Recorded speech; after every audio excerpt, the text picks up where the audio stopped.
श्री राम जय राम, राम श्री राम जय राम, जय जय राम।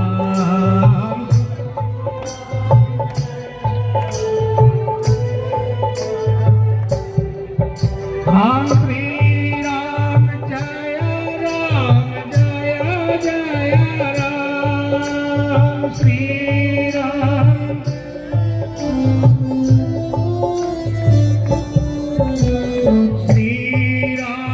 जय राम, जय जय राम।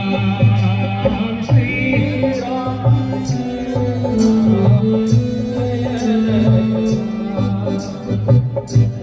भारत माता की वंदे।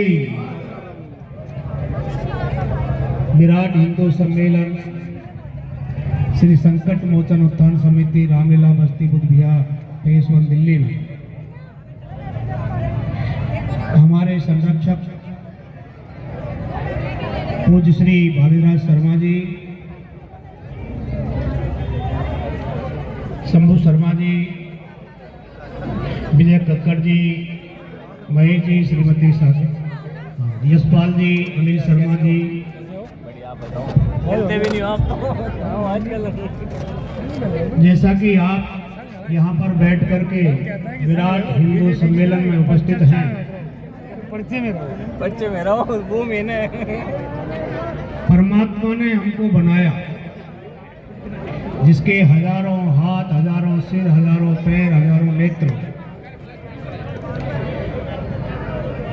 ईशावास्मिदं सर्वम यद किंचित जगता जगता। परमात्मा जो सर्वव्यापक है, सर्वभूत हिते रता, सब प्राणियों में स्थित है, वो ही सनातन है। सनातन वो नहीं है जो मध्य में उत्पन्न हुआ हो, कोई भी मजहब हो, कोई भी समाज हो। जिसको परमात्मा ने बनाया है और जैसा वो है वैसा ही वही सनातनी है। हम भारतवासी हैं, ये भारतवर्ष हमारा है, हम इसमें हिंदू लोग रहते हैं। हिंदू क्या है? हिंदू कहते किसको है? जो हिंसा से दूर रहे, जो हीन कार्य से दूर रहे, उसको हम हिंदू कहते हैं। हिंदू की कोई सीमा नहीं है। अयम निजय परोवेति गणनाम लघुचे साम खुदाराम चर्दांतु वसुधैव कुटुंबकम। ये पूरा विश्व हमारा समाज है, परिवार है, लेकिन स्वार्थ के वश लोगों ने अपने को एक धर्म स्थापित कर लिया और हम खंड खंड हो गए, टुकड़ों में बट गए। और आज भी वो स्थिति ऐसी बनती जा रही है। आज भी समाज को बांटा जा रहा है, कई जातियों में बांटा जा रहा है, कई धर्म के आधार पर बांटा जा रहा है, कई संगठन के आधार पर बांटा जा रहा है। लेकिन हमारा जो धर्म है बहुत बड़ा विशाल है। हमारे यहाँ पर संस्कृति है, सभ्यता है, संस्कार है। उन संस्कार, सभ्यता और संस्कृति से हम जीवन यापन करते हैं। हम चींटी से लेकर के हाथी की भी पूजा करते हैं। हम सब में परमात्मा का वास देखते हैं। हम लोग अहिंसक हैं, ये हमारी पहचान है, हमारे संस्कार हैं। प्रातः काल उठना वही माता,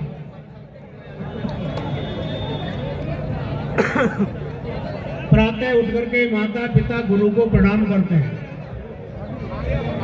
धरती माता को प्रणाम करते हैं, ये अन्य समाज में धर्म नहीं है। हम लोग तुलसी, पीपल, वनस्पति, औषधि, जड़ी बूटी, इन सबकी पूजा करते हैं क्योंकि ये हमको जीवन देती है। एक छोटा सा पौधा तुलसी का हम घर में पूजा करते हैं, उसका क्या महत्व है? स्कूल में भी हमारे यहाँ एक व्यवस्था है, भगवान के ऊपर तुलसी को चढ़ा दिया, उसको उतार करके उसका चरणामृत लिया, थोड़ा आप शांत रहेंगे क्या भाई? आप लोग शांत रहेंगे? आप लोग थोड़ा शांत रहे तो बात बने। छोटा सा तुलसी का पौधा होता है, लेकिन हम उसको भी माता का स्वरूप देकर के पूजते हैं। कारण उसका अकाल मृत्यु हरणम सर्व व्याधि विनाशनम विष्णु चरणोत्कम पीत्वा पुनर्जन्म न विद्यते। उस तुलसी के एक पत्ते में इतना गुण है कि अकाल मृत्यु तक को भी हरण कर लेती है। और यहाँ तक कि प्रतिदिन उसका जो चरणामृत लिया जाता है, सारी व्याधियों का तो विनाश करता ही है, और अंत में पुनर्जन्म न विद्यते, उसका पुनर्जन्म भी नहीं होता। तो इससे बड़ा भजन भी क्या हो सकता है? पीपल की हम लोग पूजा करते हैं, भगवान विष्णु का उसमें स्वरूप है। बड़ की पूजा करते हैं, वृक्षों की पूजा करते हैं। जिसको श्री हनुमान जी महाराज संजीवनी बूटी लेकर के आए और वैद्य जी के कहने पर उसको पिलाई गई, लक्ष्मण जी के प्राण बचे। तो संजीवनी बूटी भी हमारे यहाँ पर बहुत है। जो जिसका प्राण बचा दे, जिसको समय पर जो औषधि लग जाए, वही उसके लिए संजीवनी है। तो ऐसे हमारे धर्म के अंदर बहुत सारी व्यवस्थाएं हैं, सभ्यताएं हैं। कभी भी गुरुजनों के आगे हम लोग छाती चौड़ी करके नहीं चलते, भगवान के आगे नमन करके चलते हैं, गौ माता की पूजा करते हैं। तो ऐसी हमारी संस्कृति है, और धर्मों में ऐसा नहीं है। लेकिन बढ़ते बढ़ते ये सोचा कि हमारे ऊपर तो कोई किसी प्रकार की आंच नहीं आएगी। गांव में कहीं आग लग गई, किसी ने आके बताया गांव में आग लग गई, चला के चल के बुझाते हैं। बोलो नहीं, हमारे में थोड़ी लगी है। उसके बाद में फिर थोड़ी आगे बढ़ी, आधे गांव को जला दिया। फिर आगे कहा आधे गांव जल गया, आग आगे बढ़ रही है कि कोई बात नहीं, हमारे तक नहीं आ रही। आखिर पड़ोस तक आ गई, और पड़ोस तक आते आते जब खुद के घर में जब आग लगी तो पता चला अब घर हमारा जल रहा है। फिर कौन बचाएगा? आज पड़ोस की भी यही स्थिति है। पड़ोसी को भी कोई नहीं पहचान रहा, नीचे कौन है ऊपर कौन है, सब अपने अपने व्यवहार में रह रहे हैं। लेकिन ऐसा नहीं होना चाहिए। गांवों की बहुत अच्छी व्यवस्थाएं थी, गांव खाली हो गए, शहरों पर बोझ हो गया। इतनी भीड़ भाड़ हो गई जनसंख्या की वृद्धि के कारण, लेकिन जनसंख्या हमारी बहुत कम बढ़ रही है। कहते हैं हमारे भी 5 बच्चे, 4 बच्चे, 3 बच्चे होने चाहिए, क्योंकि सबका जो भी रिश्ता था वो समाप्त होता जा रहा है। न चाचा है, न ताऊ है, न मौसी है, न बुआ है, तो ये रिश्ते कहां से आएंगे? बात करते हैं हम औरों की, हम चाहते हैं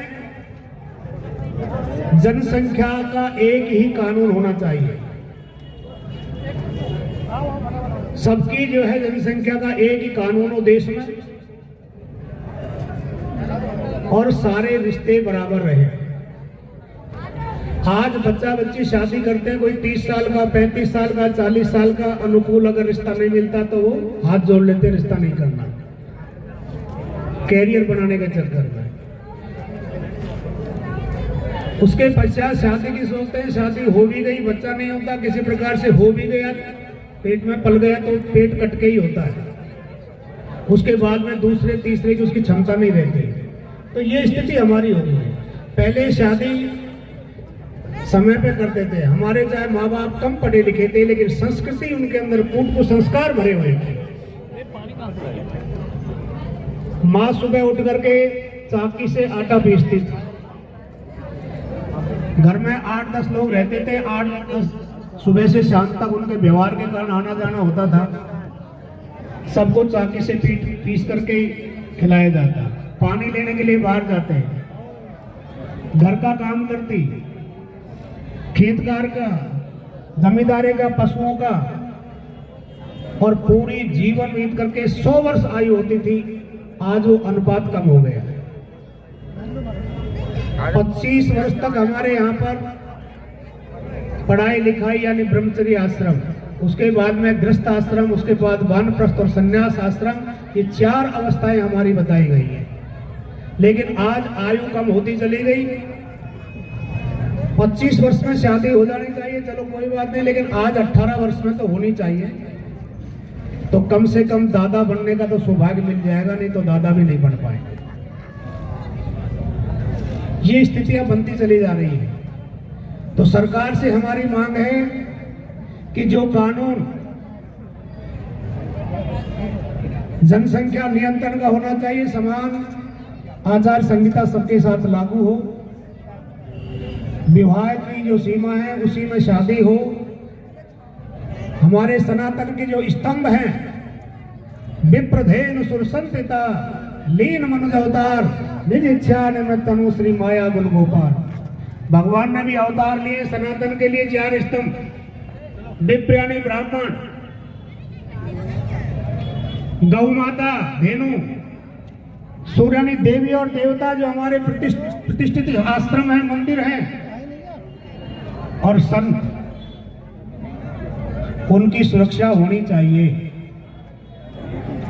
ये भी कानून बने। हमारे धर्म का पैसा अन्य लोगों में बांट दिया जा रहा है। हम लोग टैक्स देते हैं, उनका अनुसरण कोई और करता है। तो ये अनुपात ठीक नहीं है। हम लोग तभी बच पाएंगे जब हम एकत्रित रहेंगे, और एकत्रित रहने के लिए आत्मीयता बहुत जरूरी है। क्योंकि भगवान तो सब जगह सबके हृदय में निवास करते हैं। तो सबको भगवान का स्वरूप मान करके उनका सम्मान करें, बुजुर्गों का सम्मान करें, माता पिता का सम्मान करें।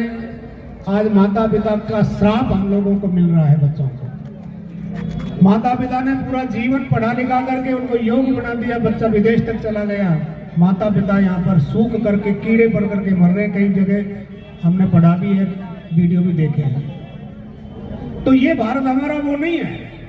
हमारा भारत भगवान राम का है, हमारा भारत भगवान श्री कृष्ण का है, हमारा भारत वीरांगनाओं का है।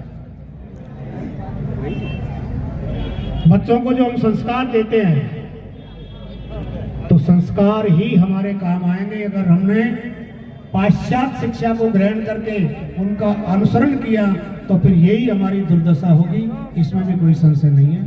इसलिए मैं चाहता हूं, सर्वे भवन्तु सुखिनः, सर्वे सन्तु निरामया, सर्वे भद्राणि पश्यन्तु, मा कश्चित् दुःख भाग् भवेत्। वंदे मातरम। भारत माता की, भारत माता की। बहुत बहुत धन्यवाद।